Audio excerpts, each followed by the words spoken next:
So I just did a video a couple days ago about climbing a mountain, they so called it, quote unquote, in Phoenix, Arizona, Tempe, Arizona, actually. And I talked about symbolism of the mountain with the spiritual journey and so forth. So today, a few days later, actually, I'm north of San Francisco. Just a quick visit to visit a relative, and I've decided to become inspired by this vista here, continue climbing the mountain. And there you can see that. We are high up Mount Tamalpais, I think that's how it's pronounced. And I actually have a somewhat fear of heights. So been trying to do some grounding exercises. Look at that. There's a little cliff. But yeah, so this is actually, so big shout out to Alan Watts, because this is where he lived. I think he taught nearby back in the, I think 70s, late 60s, early 70s, when this area wasn't the real estate expensive as it is now. We're going up this kind of rocky, this is my first time here, it's kind of rocky thing with the cliff. It is quite beautiful.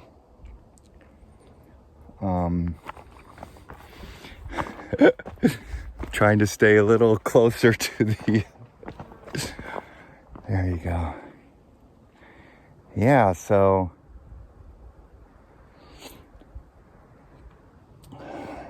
just not just symbolism, but just presence with different perspectives, right? I think having climbing up a mountain, you see the world differently. Bird's eye view, if you're up higher. So I think that's what happens in the awakening process, is that you see things from different perspectives. Hello. Hey. Hi. And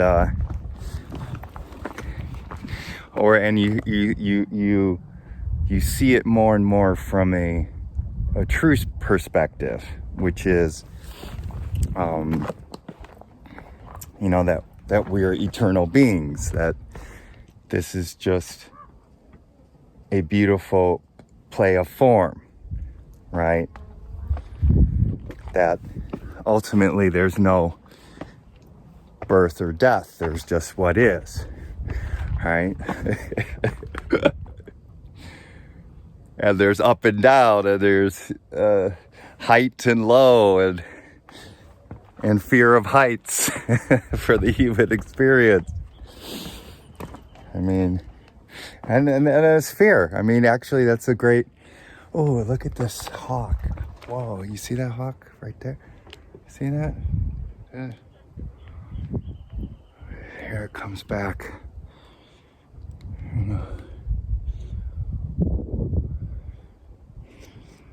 There's a few other ones. So hawk soaring like a bird, like a phoenix.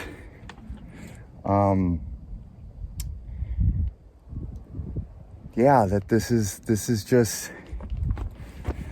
there's the world of form, the duality, the high and low, but the stillness, the presence, the awe, the emptiness is unchanging. So this is all going to change. I mean, one time this was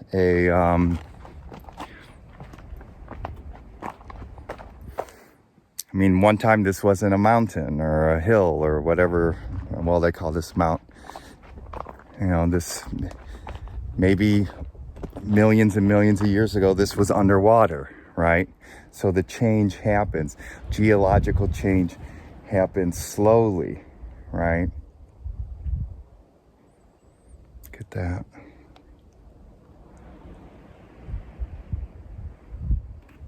But so that there's change that happens in this outer world, but what doesn't change is your truth, is your eternal truth, right? Woo! That.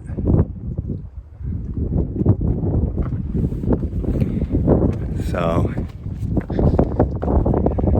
getting a little windy, so we got some wind.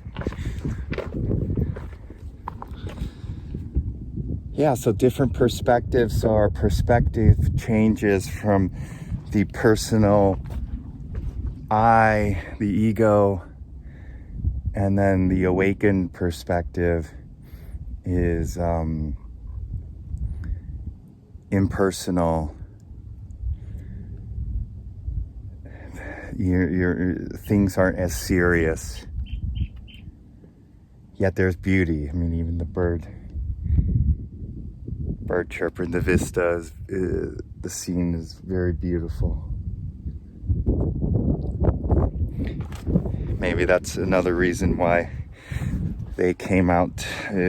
People went to mountains and in the Himalayas and everything to not only just get the different perspective,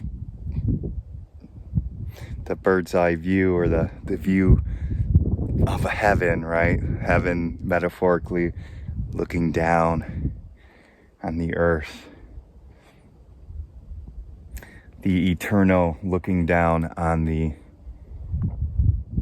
change, the transient.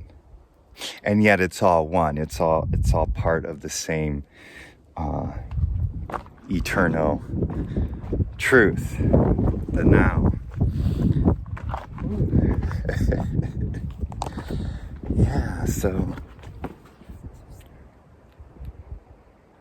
welcome to the mountain, to the mountains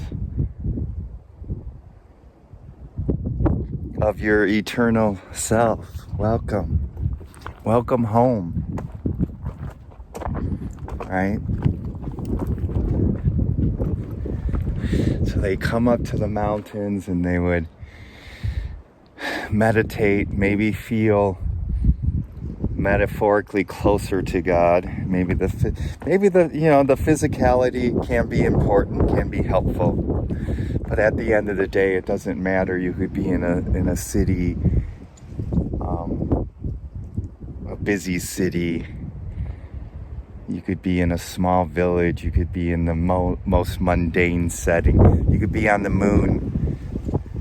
Whatever, presence is still here. Your truth is still here, right? But scenery like this can be helpful, can be a helpful pointer too. So that's why I like actually showing stuff like this, or talking about symbols, and because this is a symbol right here, the mountain that we're climbing up, the other peak, the valley, right?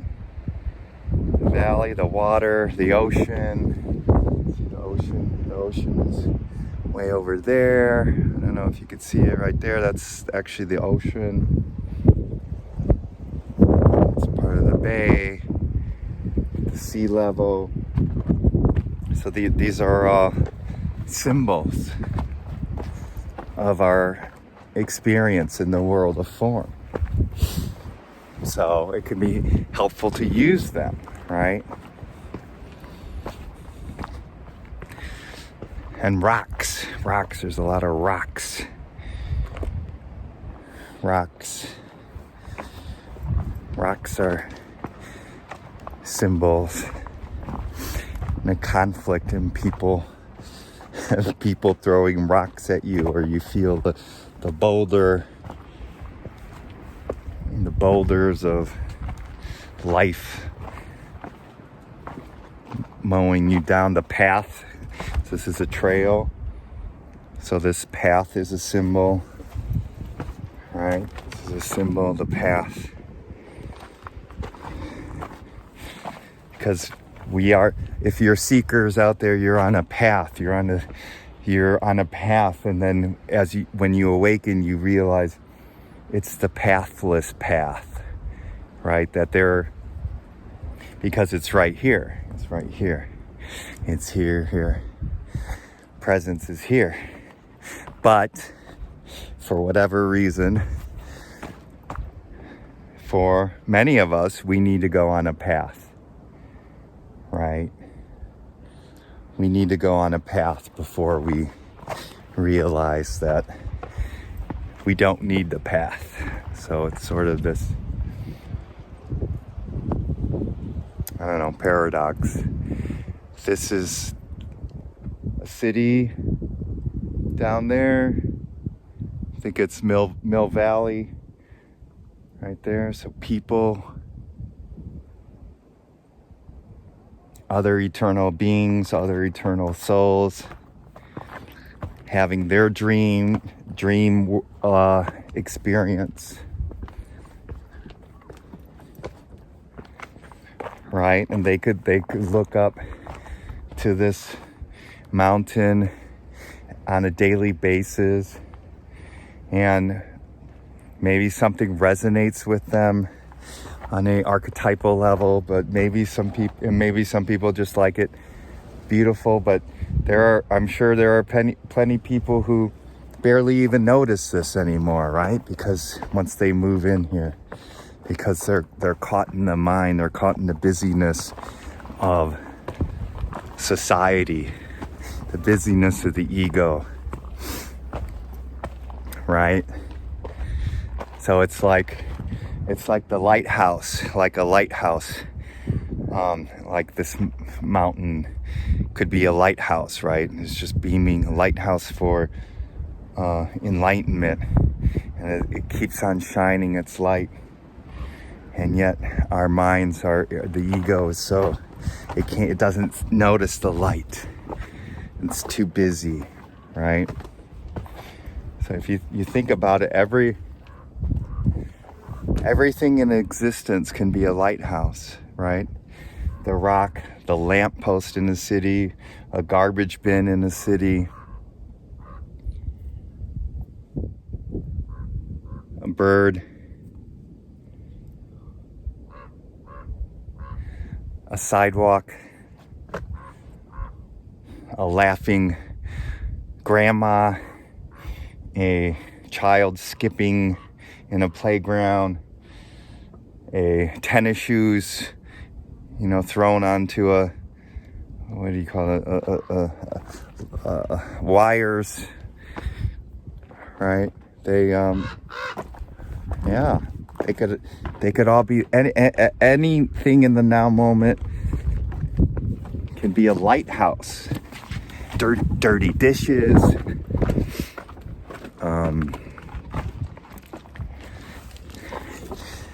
that's just it, is that we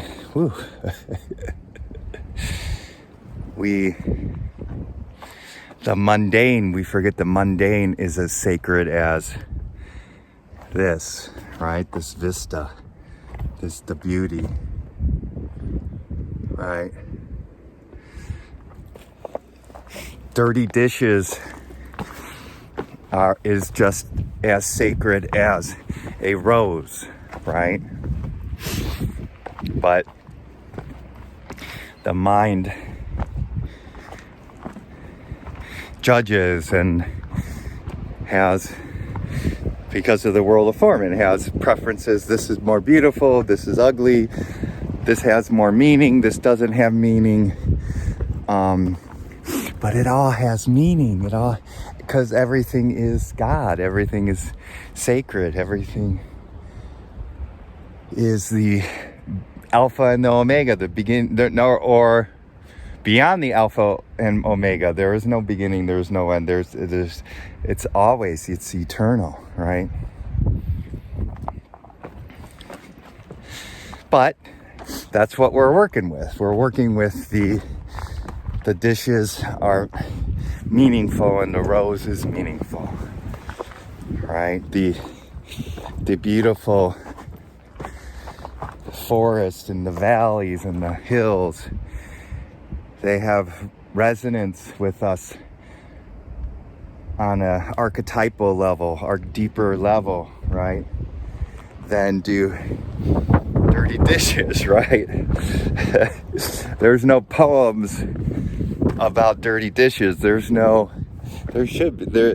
spiritual text about dirty dishes, right?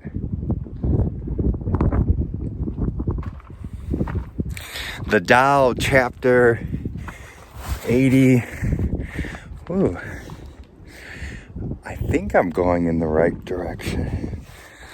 The Tao,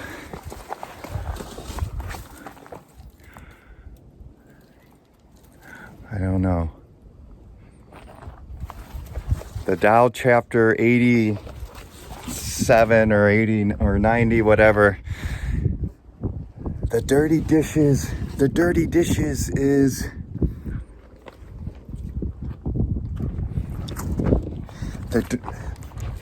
the dishes in the dirty sink express the presence of the Tao. Clean them. Oh, okay, good.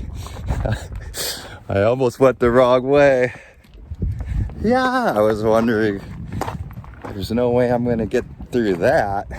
You see, and that's the thing about the journey, the path, is that you can go in wrong directions. Ultimately, there are no wrong directions, right? But because of our humanness, we could be, go this way, go that way. Like after I had an awakening, after 6 months or whatever, I went to a conservative Baptist church. And so seemingly that was the wrong way, right? That was me going this direction, wrong way. But it ended up being the right direction, ultimately.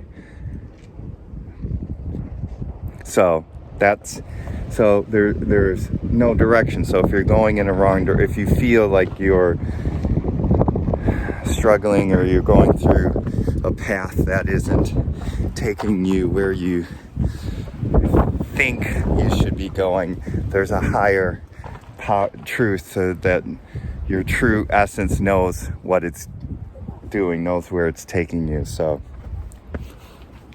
because I went through that direction and I learned a lot of stuff. Well, it was perfect for my experience. You're going to go through something different. Here we are. So as you could see, if you could see that San Francisco,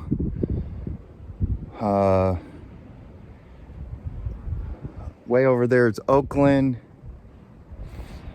That's Alcatraz Island. I don't know. Alcatraz is in there.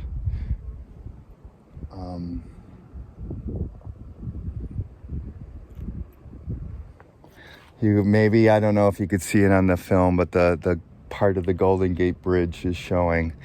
I don't know if you could see that. Yeah, so let's go up here. I was driving up here and I had to quickly pull over and go take a couple deep breaths after seeing the going off the road and seeing all the steep drop, right? And awakening can seem like a steep drop, right? It could seem, it could seem like a lot of things, but it could seem like a steep drop metaphorically, in the sense that you're being taken somewhere differently. But you're being taken to your true home. So it could be discombobulating, I think is a good word. Especially after the honeymoon period, when the shit hits the fan. So they have a lookout tower, right? It's sort of like a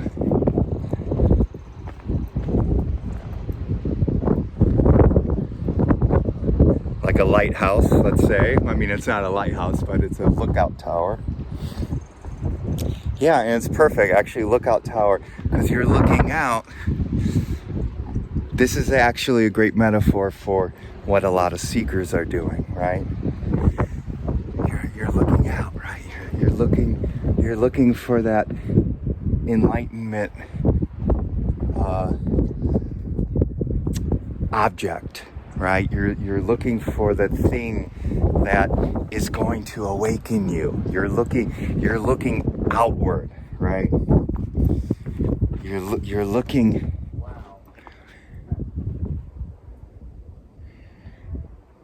You're looking for, and even if you meditate, you're still there. And they say go within. You're still looking, right? Maybe you're going within, but you're still looking for something. The ego, the mind is still looking for something, right?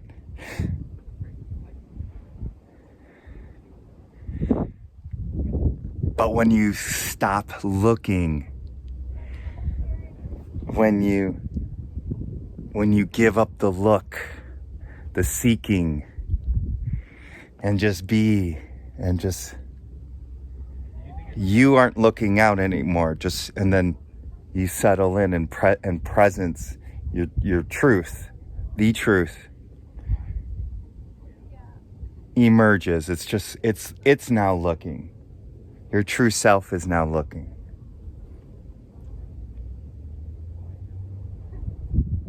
You see, the ego,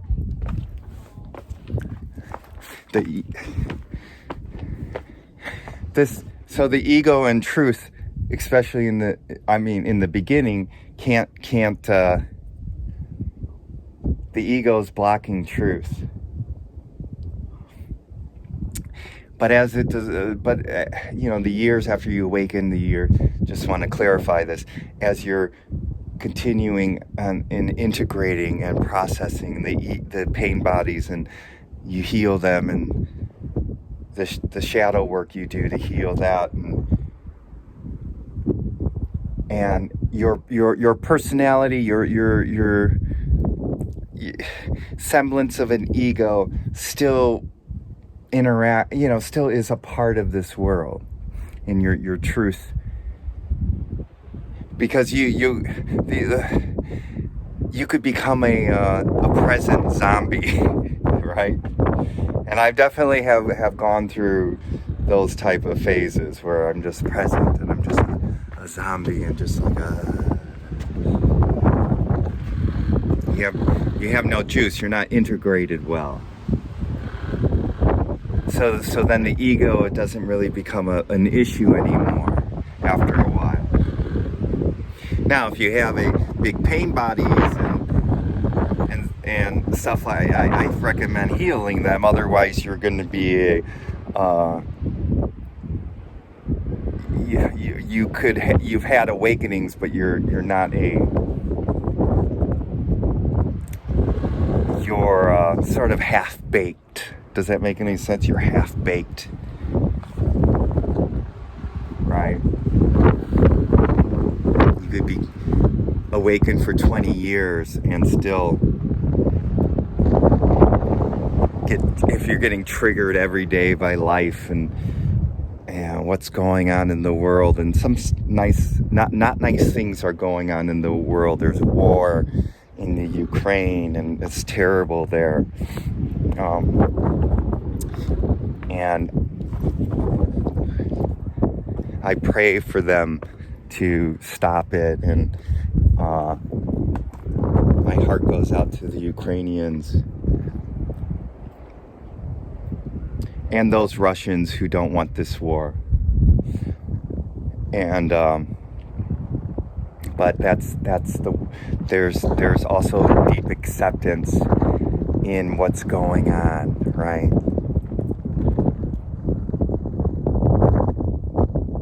And it's not like you can't change or do things. Yeah, of course. But come from presence, come from love, come from this, right? Come from the mountain top, come from the peak of existence. And then you can make change and help make change in a more profound way. In ways that you might not understand at first. Ways that might change people's energy field, just because your energy field is changed, but you might not know that. It's sort of like a teacher. Let me get out of the wind. It's sort of like teachers. Maybe some of you are teachers out there for kids in middle school or whatnot, and even high school, and you teach and you give it all, right? And a very small percentage of students will come up to you and in the end or at the end of the semester or year and say, oh, thank you for being a great teacher, right? And usually a lot of them are brown nosers or suck ups or are trying to, maybe some are authentic, right?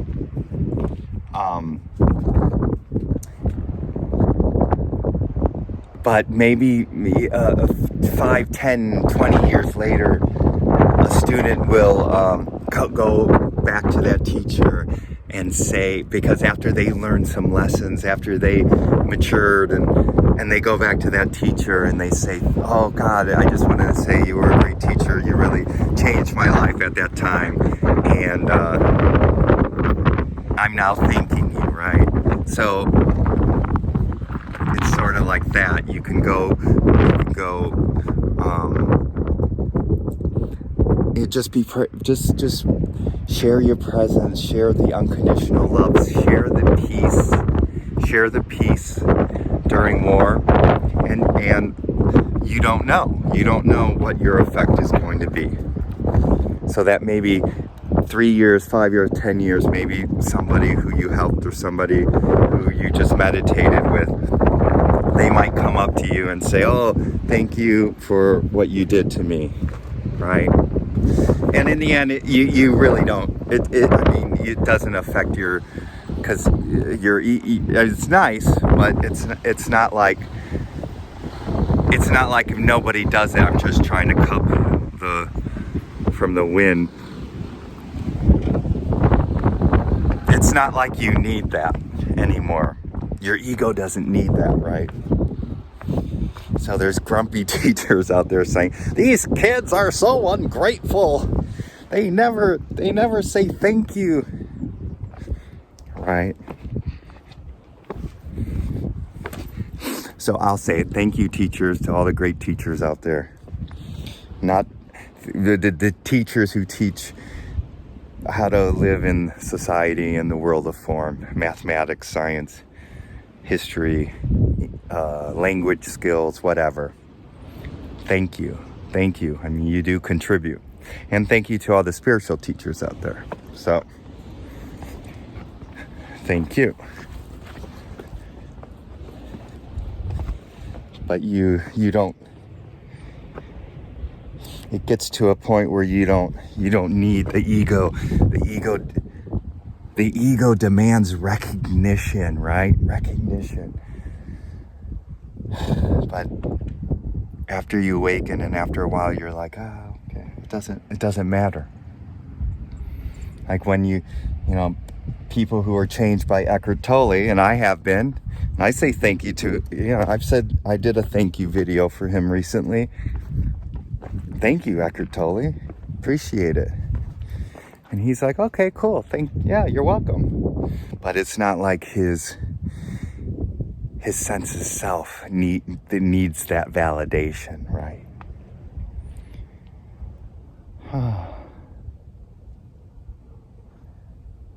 Yeah, so.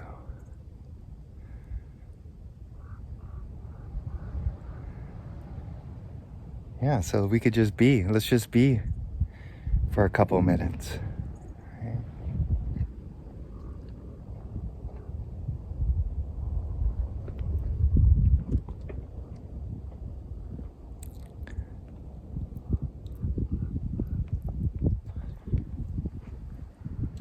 Here you could see the ocean there.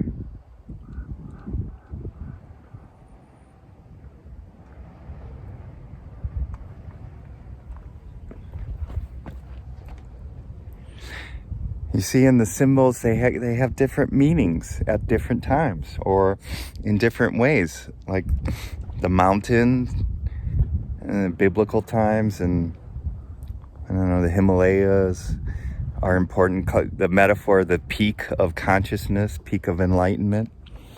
And, the Tao talks about being water, flowing down, being like what, going at the low, the metaphor for being at the low, the humbleness.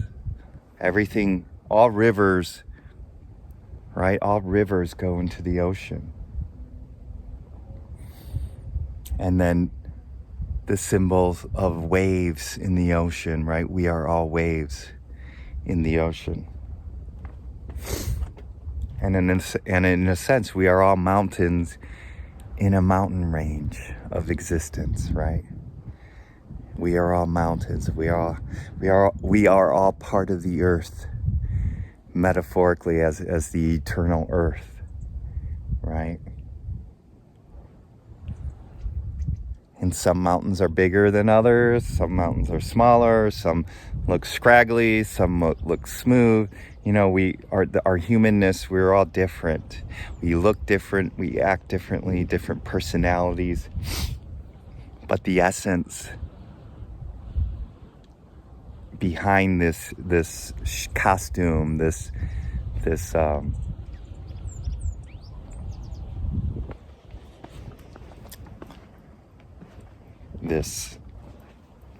persona, this mask, right, is the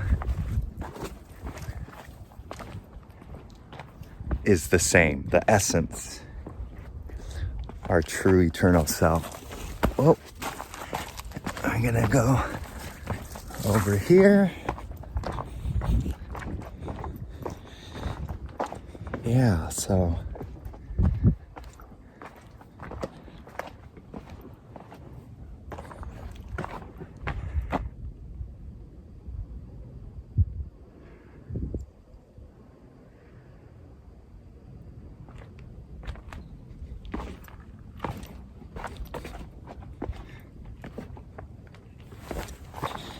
ain't no mountain high enough. I think that's a good. Ain't no mountain high enough.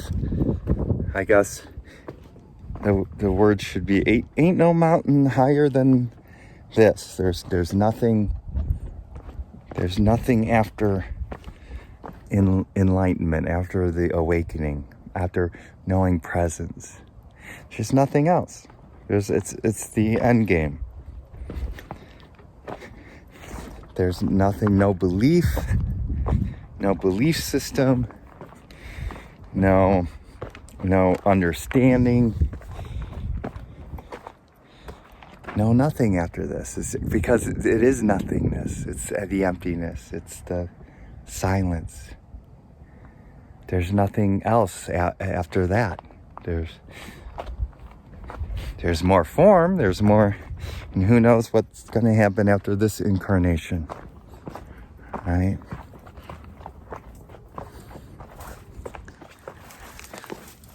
Be another interesting world of form, right?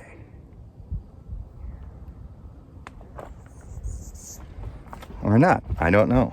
I'm not and the caves, well, this really isn't a cave, but it's like the caves of, think of that as a cave, going into a cave, or there's a cave here. So the caves are symbols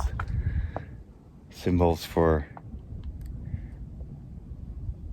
going within, because the seekers, I was going to mention this earlier, the seekers in Lookout Tower are looking out. They're not going in, so the cave can help to go in. But even if, again, like I mentioned earlier, even if you go in, that little ego can be trying to look out, trying to go, oh, I'm looking within, and you have that. So drop that looker. Drop the looker, and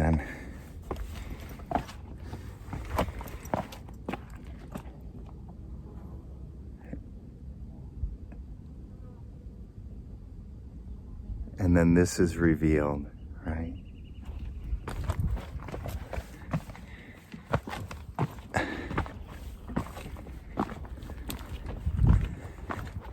Right, peace. Oh.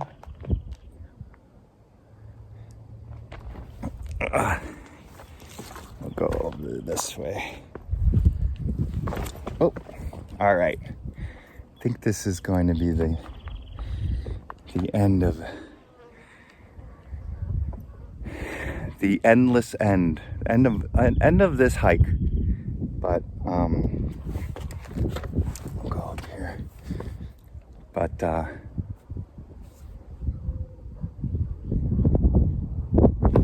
whoa. Okay, there you go. Yeah, so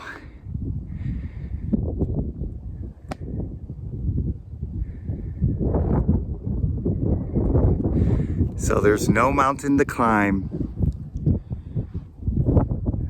There's no path to be on. There's no lighthouse to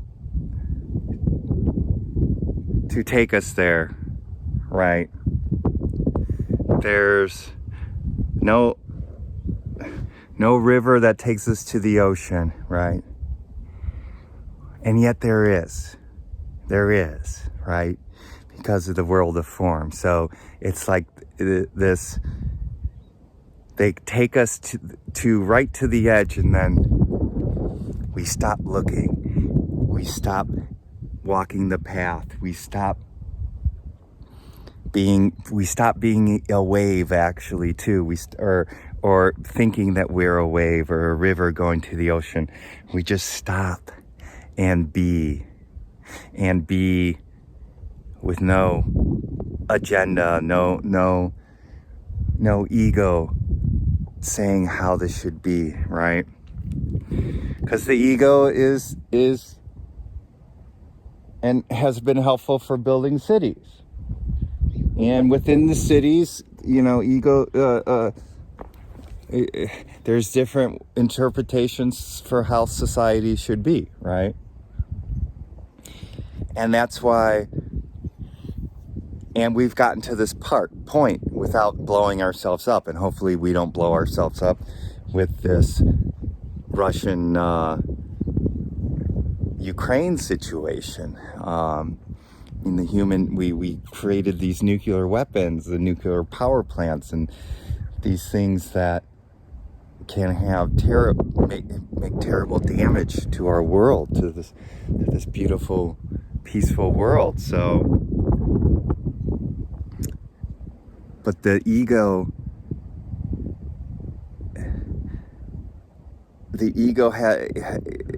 doesn't care, right, about others. The ego doesn't care about the world, this existence, right?